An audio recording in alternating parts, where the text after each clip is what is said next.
Kwa mwezi lile soko lilikuwa linatengeneza milioni 690.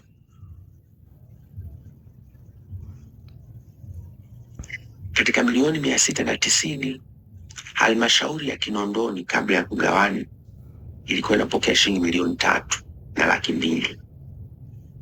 Kiwanda cha Urafiki kilikuwa kinapokea milioni 7.5 mpaka milioni 10, lakini makusanyo halali milioni 690. Taarifa hizi kwa mkuu wa mkoa wa Dar es Salaam ziko hata leo. Nilipopiga marufuku unyanyasaji wa wajasiriamali katika soko lile, na kwamba kila anaingia mle mjitafutia riski atatoa 1,000 tu na kupewa risiti, bado soko lilitengeneza milioni 120 kwa mwezi. Nikasema katika milioni 120, milioni 40 wapewe Urafiki, milioni 60 ichukue halmashauri ya Ubungo, milioni 20 itumike kuendeleza soko, kufanya usafi na kutengeneza mabanda kila mwezi. Vita yake haikuwa ndogo, ilikuwa kubwa mno. Na ukumbuke wakati huo Magufuli ni rais. Ilikuwa kubwa mno vita ile. Urafiki wakakataa kuchukua milioni 40 licha ya kwamba walikuwa wakipokea milioni 7.5. Sasa tutanielewa tafsiri yake. Na tukawatoa halmashauri kutoka milioni 3,200,000 mpaka milioni 60. Baadaye majukumu yalibadilika, nikafanya kazi kwenye Chama cha Mapinduzi. Lakini niambie leo ukipita soko la Mahakama ya Ndizi, je, mazingira yameboreshwa? Jibu nalo wewe. Dhamira. Serikali hii inaongozwa na Mama Samia haina dhamira ya kutatua kero za watu. Niliwaeleza kuhusu habari ya mwendo kasi. Nataka nisiende kwenye mambo madogo, sijui imekuwaje. Nataka niwaeleze picha pana ya mwendo kasi na namna ambavyo dhamira ya serikali hii inayoongozwa na Mama Samia haiko tayari kuona usafiri na usafirishaji katika jiji la Dar es Salaam unabadilika.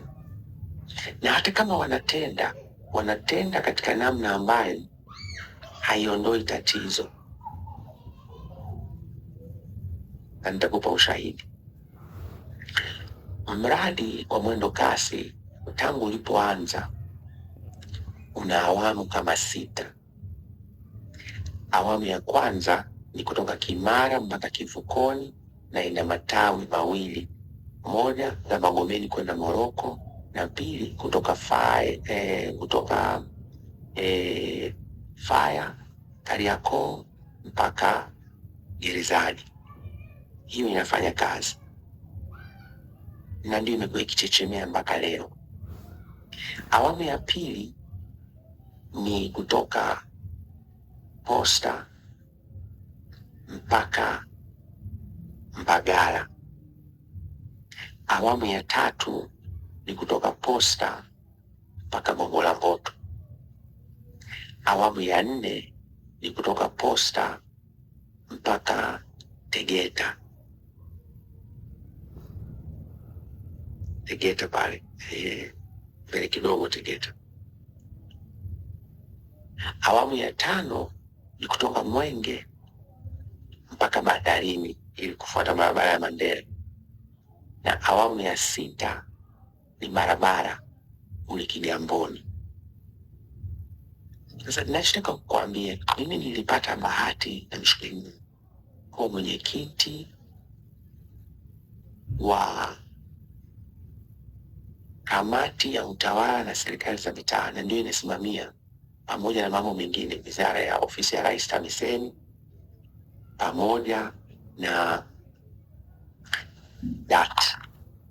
hii mamlaka inayosimamia miundombinu na swala zima la mwendo kasi katika jiji la Dar es Salaam, ninakumbuka nikiwaeleza,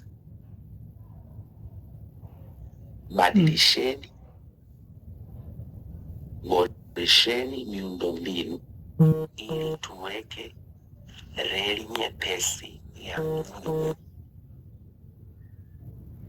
Uwekezaji wake hauna tofauti kubwa na uwekezaji tuliofanya sasa.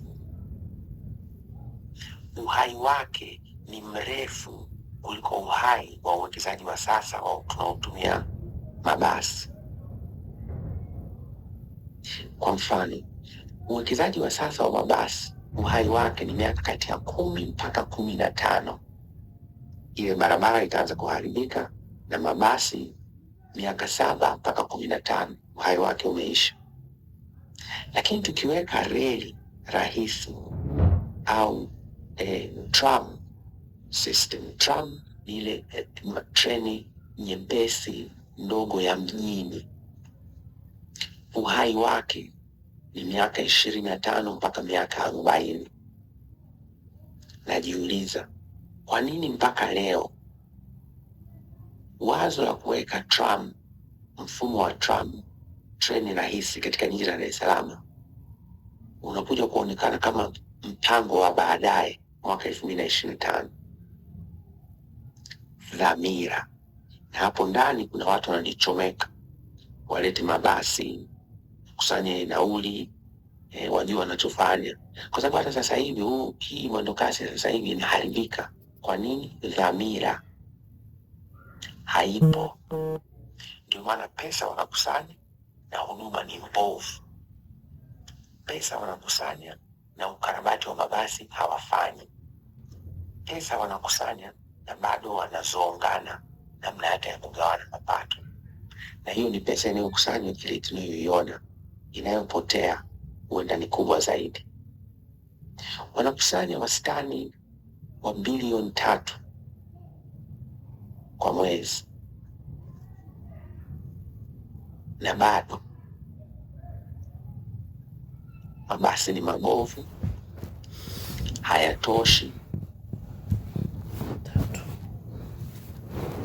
na miundombinu inachoka kadiri muda unavyokwenda. Wako wameonyesha mfano nchi kama ya Ethiopia, wana reli ya mjini nzuri sana na inatumia umeme.